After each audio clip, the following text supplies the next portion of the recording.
خاري للبدين ينام بيعتني ما قال ما يجي أتني مالي يجوا كنا أتني مالي للبدين جين أما تيجي تزيو تسفيد هذي إنه جالا تيجي في التامنا في النمى أمتي مالي أما تك أما تيجي نيادي أما تيجي نيادي أنت ما قال ينتظر للبدين نقدر نجيب منام جالا أمتي مثل ما نقدر يوانا كنا جين جالا تزيدوا أنا جميل لبنين أكما تجاه تكدو توجاك أمتي الدنيا جنا كنا يودوسي أصوني بو أمتي كم تكابي كما أمتي كما ميلين تكابي أمتي ميلين تكابي سدوم شباس أمتي ميلين تكابي سدوم شانان كان خيسا أمتي كنا أمتي حكاكي جورا ودكم شلا أمتي هم تغيسا أمتي را ودوسي أسرائيل ثارا تود بده أمتي كريستال مسلمات تنسوتي أمتي بدورم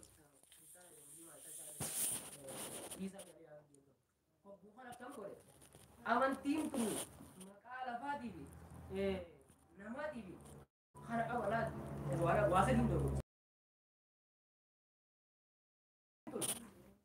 maqaa namaatii fi maqaa lafaatii fi maqaa baraa qabaachuu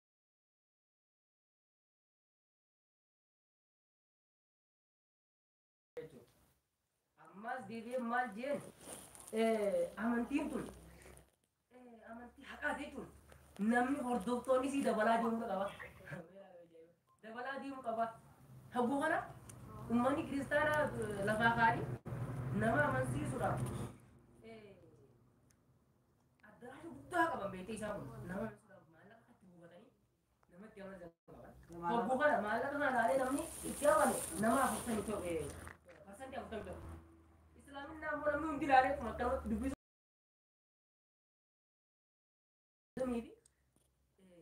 Soddom shan dabaleetu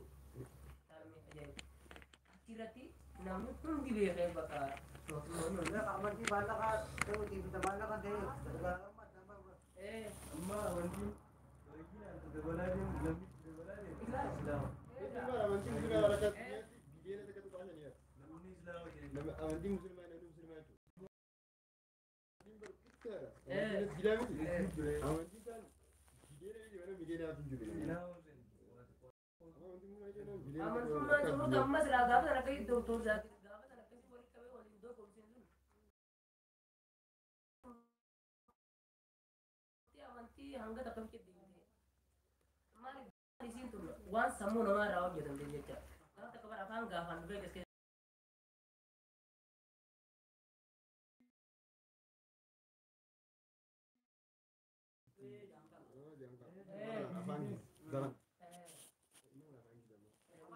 amma dhiyootana biyyuma awurooppaa tana keessatti biyya silaaqa cabbiin itti bu'u halkan isaan naguma caqasanii beekan.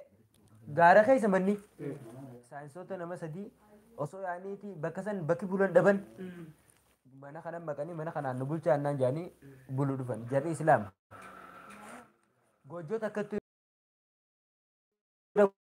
goojjuma takkitti ta'ana qaba haadha abbaa jira ijoollee nama shanii fi haadha manaa jira Oggaa dhufee ilaalanuu ijiran manni dukkan.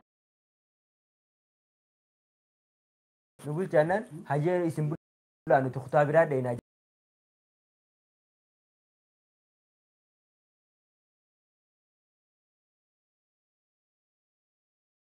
Jennee aanaa jaaniiti jarri tattaa'ee jira. Tattaan toora zaa sadiitti chisiite ammas bakka gabbaaniiti il barbaanna jaanii yaa'oo eegalan gaara keessa gosooti yaaniiti. Itti dhufan mukeelatti hoggaa itti dhufan jarri halkan guutuu cabbiidhaami rafuu dadhabanii amma eegaa duun itti baate kana rafu jiran hoggaa dhufanuu kaasaniiti maaliif raftanii mana tokkicha qabdan yookaan immoo jirabnaa maaliif raftanii jennaan amantiin teenya kiristaanaa fi islaamoon jettu keessummaa teessan guddisaa jechuu jira sanii fi bakka qabnu isinii dhiifnee akkasitti bakka tana isinirraa dhufne jennaan amantummaan teessan tun ta'a akka mijaanii ichi booda amantii san qabatan. Amantiin namni haaluma akhlaaquma namaati akhlaaquma islaaminaa tana ilaaleetuma era guddaa nama nu jira. Guutuu jirti. Teknoolojii ammaa kana kan oofu jiru